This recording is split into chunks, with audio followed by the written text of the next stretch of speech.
我很早就警告过，我说中共跟美国谈贸易战，不是就贸易战谈贸易战，一定把很多问题牵扯进来。你得给我什么来换嘛？比如说，那你讲讲反对台独啊，你讲讲反对台独，那我就去签个贸易协定，只要不支持我中共的，都是台独。所以在我中共看起来，只是今天的台独跟明天的台独而已，只是 A 型台独跟 B 型台独而已。所以我中共呢就要拉拢 B 型台独，拉拢明天的台独来打击今天的台独。中共就是把你吃掉，怎么吃呢？我切割你，因为你都团结起来反共的话就麻烦了。我让你们有些人反共，有些人反台独，你们自己就打起来了，这非常成功的做法呀。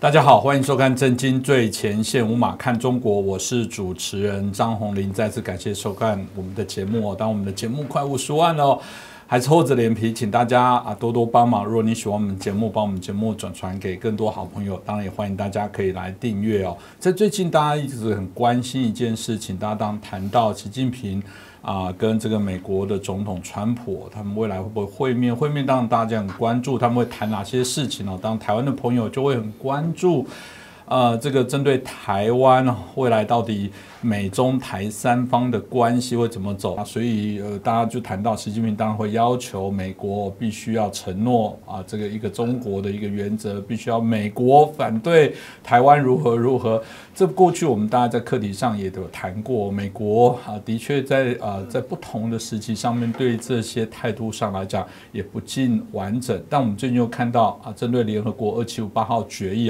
不管是美国或其他国家，他们又针对这部分特别强调，我虽然支持一个中国的政策呢，不过不代表这部分事实上就代表有中华人民共和国是拥有所谓的台湾的这些相关统治的一些权益所以这些纠葛的状况，大家都随时在看待着未来这个美中双方的这个元首接触之后，到底会有什么样的一些改变呢？我们邀请到的台大政治系的名誉教授明居正老师，好来帮我们解读一下。明老师你好。主持人好，各位观众朋友大家好。是老师，我想这个每次尤其是川普上来之后，大家都很这个对台湾来讲不止这个连番的关税经济，其实不止台湾，很多国家都受到一些影响。所以从他的一些所谓性格论述，大家很难去抓到他会不会做出一些让台湾失望的事情，尤其是台湾内部这种以美仇美，对所有关注这个美中台三方的议题都是一个非常困难的议题那当然我们知道美国多年来当然都说美国不支持台湾独立啦，但是呢中共当然对此不满意，每次就要施加一些压力，但美国呢也有一些有台的部分，也不断的在美国国会去提升许多相关的法案，所以这一般人大家来看到说这个所谓的中国要求美国又再次承诺，所以老师您怎么看待为什么他会不断的会做这样的一个诉求呢？因为它其实牵涉到那个语言的问题在我们一般人感觉可能不那么强烈，但是在外交谈判当中，尤其在国家层级对话当中，你说一般低级官员他们的对话当中都已经非常小心他用字遣词。在国家层级对话当中那这个用字遣词那真的叫字斟句酌，所以每一个国家在碰到这种情况下，通常会有一个国际法专家陪同，因为他确定就是我们讲的话在法律上面会产生什么效果，那或者说在这个具体将我们操作上会产生什么样的这个现象等等。简单说，每一个国家在这对话当中，在用字遣词当中，都希望把那字句，比如我们要谈一个什么合约、条约，或谈什么协定等等，它目标都是让我的义务最小化，然后让我的利益最大化，让你的义务呢最大化。那你的利益怎么呢？我不管你。所以他要是这个，这第一个。我先拿一个我们过去讲过例子来再说一次。1972年的时候，尼克森基辛格跑到大陆去，然后跟毛泽东、周恩来谈《上海公报》。那当然核心问题之一就是怎么处理台独，也就是美国跟中共怎么样在公报当中讲到台独的问题。那尼克森那最早周恩来说，你要不要讲说 not allow 台独，就是不允许台独，就是中共要求美方你要在公报里面承诺不允许台独。尼克森说我们做不到，我不能这样讲说我不允许台独，所以拒绝了。过了2天之后，周恩来又跑来说你要不要说 discourage， 就是不鼓励台独。那尼克森现场说我可能可以，我回去考虑看看。回去之后，美国改成 do not support， 就是不支持台独。最后呢，中共要求是美国讲美国反对台独。在字义上不支持跟反对，刚刚提到大家觉得很像，但事实上还是不太一样。重点就在这里，美国现在讲的是美国不支持台独，中共讲的是希望美国讲美国反对台独。所以反对台独跟不支持台独有没有差别？有差别。我们一般人觉得好像听得差不多，对，就是不支持不就是反对嘛？对，不是。你很认真去这个剖析这2个词的含义啊，不支持什么意思呢？我表达我的立场跟我的态度，对不对？没有行动，不包含行动在内，不牵涉行动。反对，我不但支持，反对。我不但有立场、有态度，我可能有行动。大家听明白了吗？所以美国说我不支持台独，我只是立场跟态度，我没有行动。中共要求讲反对台独，就意思关键时刻你要有行动。美国当然不愿意这样讲，我不是讲了，他最小化自己的义务，然后要最大化自己利益。所以对这个问题呢，美国非常谨慎。他只愿意表达他的立场跟态度，他绝对不愿意讲任何可能隐憾到他采取行动的这么种话语。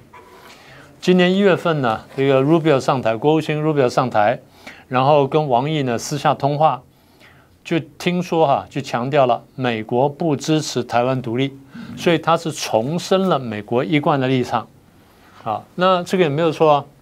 中共在没有经过美国同意之下，把这段私下对话呢公布出来，美国非常生气。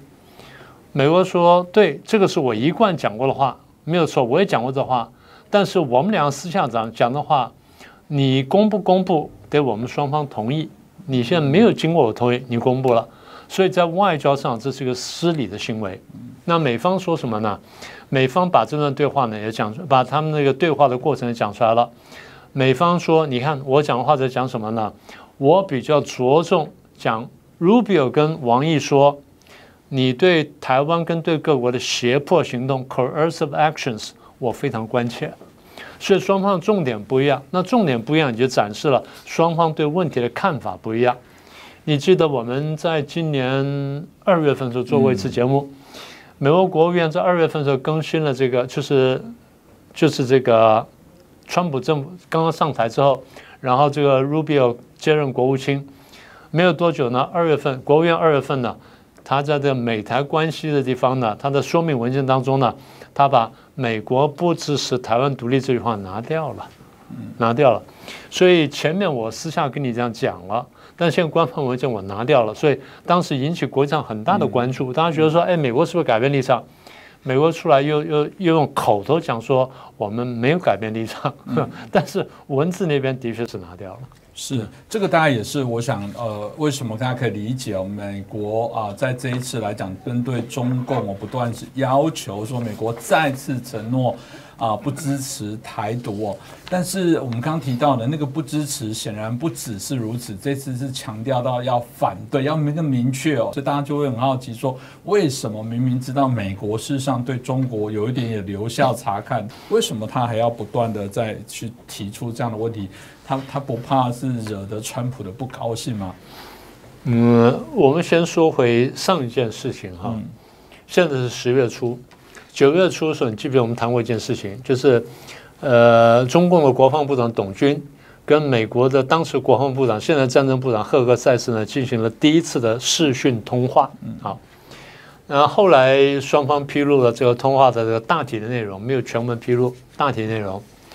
中共方面说，董军说2个重点：第一，你们美国呢以武助独，这是不可行的；第二，以台制华也是不可行的这个终将被挫败，这是我们中国人民坚决反对的，解放军坚决反对什么呢？当时我们批评赫格塞斯做了回应，但我们认为回应比较软弱。他会有3个重点。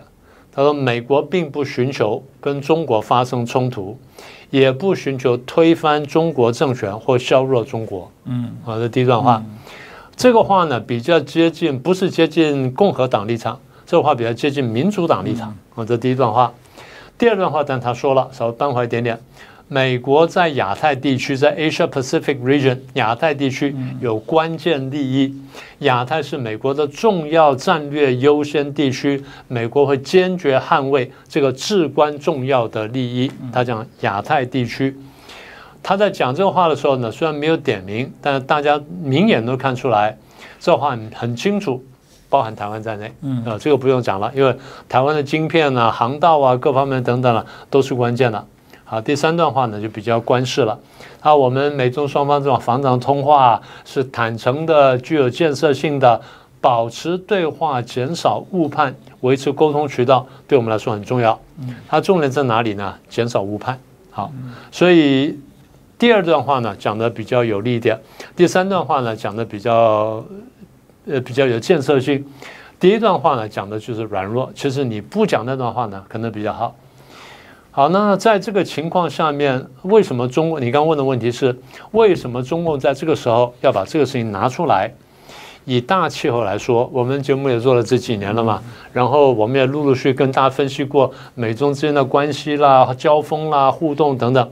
以大气候来说，我们认为中共感觉美国对中共这几年来态度越来越强硬，做法也越来越强硬。从川普的第1任开始，事实上第1任到第2年开始呢就已经很强硬了。后面呢换了这个蓬佩奥上来之后呢，越来越强硬。等换了拜登上来，换了布林肯做国务卿之后，那好像动作越来越强硬啊，搞同盟，强化同盟，然后进行军事演习，增加驻军啊，甚至摆一些先进的武器在这附近啊不拿走，然后呢又派出潜艇在附近到我们的附近来游窜啊，我都搞不清楚在哪里。这些我很在意了。中共更在意就是这几年美国跟台湾的官方互动呢增加很多，层级提升很多。这个在川普的后期已经出现了，对不对？然后在拜登时期呢，这个不但延续，而且呢军事的互动也增加跟提升。所以对中国来说呢，我实在是难以忍受，所以我必须要打出一些牌来反制你。所以讲这些话呢，或者做这个动作呢，其实就是反制的这些手段之一。这里面当然谈到了一个很重要的一个课题是说，像中共在警告不要以武助独啦，然后这个不要这个以台制华。常在谈这个问题的时候，我们就在想说，中共真的是反对台湾独立那个背后只是这么简单的因素吗？所以显然那个在捍卫民主、捍卫什么版图的完整。都会被大家所去质疑跟挑战了。所以老师你怎么看待这件事？就说为什么我们在谈到他自己会对于这件事情那么大的反弹？我觉得真的就是所谓的那个框架上说，只是一个单纯反台独、反国家分裂这样而已嘛？当然不是了，当然不是了。中共是以骗起家的。我一直讲，我说中共呢，现在面对台湾呢，它最大的武器呢，就是拿反台独呢当做一个主攻方向。我们过去反复讲过，反台独一方面在国际上呢，当做一个强而有力的借口，因为你不是承认一中吗？承认一中呢就不能有台独，所以你们对台湾的任何连结、互动、来往等等，都是在帮助台独，在国际上这样玩。在国内呢，用反台独呢，用个民族主义，用个假的民族主义大帽子呢，把大家动员起来。我们反台独，我们反台独。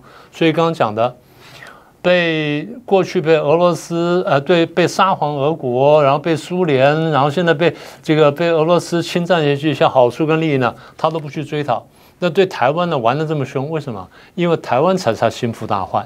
好，这是第二点，所以对内动员。第三呢，对台湾很反台独，切割台湾内部。事实上有效果的，对不对？我们都看见了。所以现在其实回到你的问题，最核心的部分就是在中共看起来，什么叫台独？大家要知道，中共的看法跟我们的看法不一样的。虽然双方用的语言一样，文字一样，但是你说他反台独，然后呢他真的是反台独，你知道在他心目中什么叫台独吗？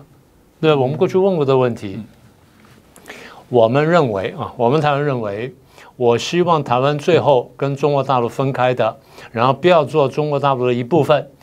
不但跟中华人民共和国切割，甚至我可能要跟中国切割，跟中国传统切割，这叫台独啊。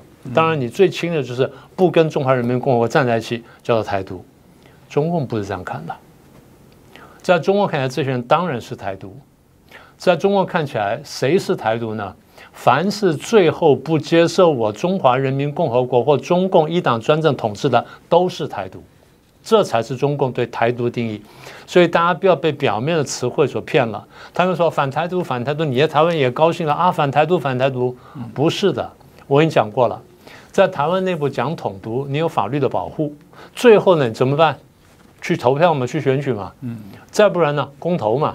所以我们有宪法，有选罢法，然后有公投法，可以用民主政治的办法解决统独问题。中共不跟你玩这一套。中国就是把你吃掉，怎么吃呢？我切割你，因为你都团结起来反共的话就麻烦了。我让你们有些人反共，有些人反台独，你们自己就打起来了，这非常成功的做法呀。好，所以我再说一遍，在中共看来，凡是最后不接受我中共统治的，你都是台独。我不管你今天投票投给中华民国，投中华民国总统或什么的，我都不管。这在我看来根本没有差别。因为你只要不支持我中共的，都是台独，所以在我中共看起来，只是今天的台独跟明天的台独而已，只是 A 型台独跟 B 型台独而已。所以我中共呢，就要拉拢 B 型台独，拉拢明天的台独来打击今天的台独，我成功了。今天很多人还很高兴哇，这在台湾的摇旗呐喊哦，我反台独什么的，不是了，你是被中共洗脑了。所以这就是中共厉害的地方啊！我再说一次，中共呢这些年来对台湾呢没有太多牌可以打，他只能用反台独去抹杀台湾的一切成就。你的民主政治是假的，你的经济成就呢是支持台独的，你的军事发展是以毒促统或以武助毒等等等等，所有这东西这样，然后国际上也这样说，所以拿反台独当作一张非常大的牌在打，而台湾有些人还兴高采烈在配合。所以我再说一次。我们语汇中的台独跟中共语汇中的台独完全不是同一件事情，大家一定要分清楚。事实上，我觉得很多人对中国的文化、中国的地理、中国的风土民情喜欢，跟你喜欢中共的统治，我认为这是两件事情。大家有时候混在一起，就有情感上的这些问题拉不开了。那我觉得这也是中共很聪明的利用这些手段来，因为你对于文化的期待去走。你现在整个中国经济下滑这么样的严重，我觉得中国如果习近平的政权稳不稳定，大家都说会跟经济绝对有一个非常大的联动关联。这时候你怎么胆敢又这时候要挑战美国，我们就搞不大清楚。因为过去美国事实上已经很明显的站队，在演习，在驻军，在对于中国一些态度上的一些强势。那这时候如果中共又提出这些问题，然后看起来又是非常有底气的。来不知道是演给中国人民看的，还是有什么样的一些条件跟评估哦？老师您怎么看他为什么会在这时候还是摆出这十足的这些战力呢？我觉得非常短线来说，就是反驳我们上次讲到的美国在台协会 AIT 呢，不是发布了一段文字吗？说开罗宣言也好，波茨坦宣言也好，旧金山合约也好呢，都没有决定台湾的最终地位。再讲了，讲完之后，中共非常生气了。当然，后来回溯一下，你发现美国这几年来一直帮我们在推2758号决议案嘛，说2758号决议案呢，当年通过呢是通过了，但并没有排除台湾的国际参与。中共对这事情可能非常在意，所以他现在推出了新一波的国际统战。上次我们不是提到吗？这段时间他就推3个80年嘛，台湾光复80年，抗战胜利80年，然后联合国成立80年等等。把这3个东西连接起来，然后他对外宣称，台湾跟澎湖呢已经由日本承认交还给中国了，那就是我了。那美国反驳这东西呢，那变成说双方要为了台湾的这个国际地位也好，国际参与也好呢，开始正式交锋嘛，那就这样。所以他现在等于说提出的问题来呢，我一方面就从这个角度呢，我在反驳你，这第一个。第二就是他看见川普的烦恼了，你在外面呢，你吹嘘说啊，我上台之后很快让俄乌战可以停火，就搞到现在还没停火。内部呢你面临多重的挑战，民主党的挑战，左派的挑战，经济不好的挑战等等，所以你焦头烂额。好，你现在跟我打贸易战。对，贸易战我是没有什么筹码，但是我如果说就认输的话，那我就垮台了。所以我要帮我的贸易战创造筹码，这个就是创造筹码的一个办法。这个台湾问题啊，什么等等，反正就是把这些都捆绑起来，就是不是跟你单纯谈贸易战。我很早就警告过，我中共跟美国谈贸易战，不是就贸易战谈贸易战，一定把很多问题牵扯进来，你美国要有准备。今天就爆发了，好，这是第三个。再来就是骗骗看嘛，因为他认为川普的个性呢好大喜功，可以骗的，完全可以骗的。因为你不是急的要跟我谈成什么经贸协定，然后回去吹嘘吗？啊，说你从中国赚了多少钱什么的，然后逼得我低头吗？可以啊，我给你好看呢，我给你好看呢。但是你给我什么呢？你给我什么呢？我不是说随便签个贸易协定让你吹嘘就算了，你得给我什么来换嘛？比如说，那你讲讲反对台独啊，你讲讲反对台独，那我就去签个贸易协定。反正你川普就剩下2年多的任期，而且你其中选举说明选得不好，我根本不用太担心你，所以我骗看，骗得到就骗得到，骗不到再说吧。反正中国认为我过去骗过3个美国总统，骗了3份公报，我就不信骗不到第4个。对他来说逻辑就是这样。大家不要以为说中共跟你就贸易谈贸易，没有这种事情。中共一定是跟你搅浑这个水，然后给你转移焦点，跟你东拉西扯，跟你偷梁换柱，从来不会老老实实跟你谈这件事情。所以大家心里一定要有准备。那站在我们的角度来说，就是要不断的提醒我们跟美国的谈判团队要注意这件事情。然后呢，也要提醒美国的朋友，你们跟中国谈的时候呢，要划清楚的界限啊。你们话题谈到什么地方，然后你的筹码用到什么地方。不能拿台湾当作筹码，因为这样你真的把一个最大筹码打掉。是哦，这是非常的重要的一个课题哦。因为其实从我们接下来如果这个美国跟中国的这些领导跟总统这个会面之后，到底最终的结果会做出什么样的决议哦？这个特别对台湾来讲，一定就是至关重要的一些事情。那就像明老师提醒的，这次节目当中在适度的时候，有时候我们对事件的分析，有时候对未来的一些预测，先做一些提醒。我想这是我们的角色。那这过程一定就会有许多认知战的部分，不断一定在挑动国内现在的一些认知的问题，让台湾不能团结分裂。同样在国际上的部分，一定也会透过各式各样的一些做法不断打压。在整个这个武力威胁的部分，还是要跟台湾的朋友、跟海外的朋友报告一下，中国到现在解放军还是不断的对台湾在进行侵扰，这有时候是麻痹了，有点像狼来了，大家已经觉得好像不是新闻，这好像例行的事哦。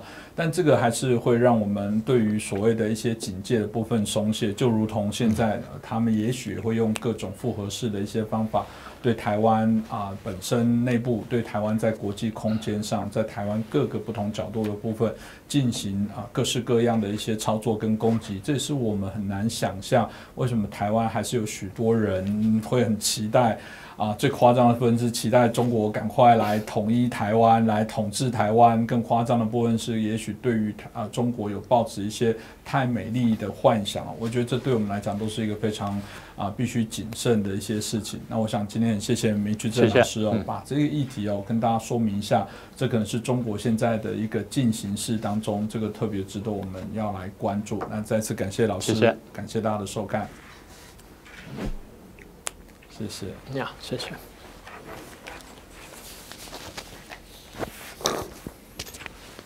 所以老师有谈第4份公报大概的，看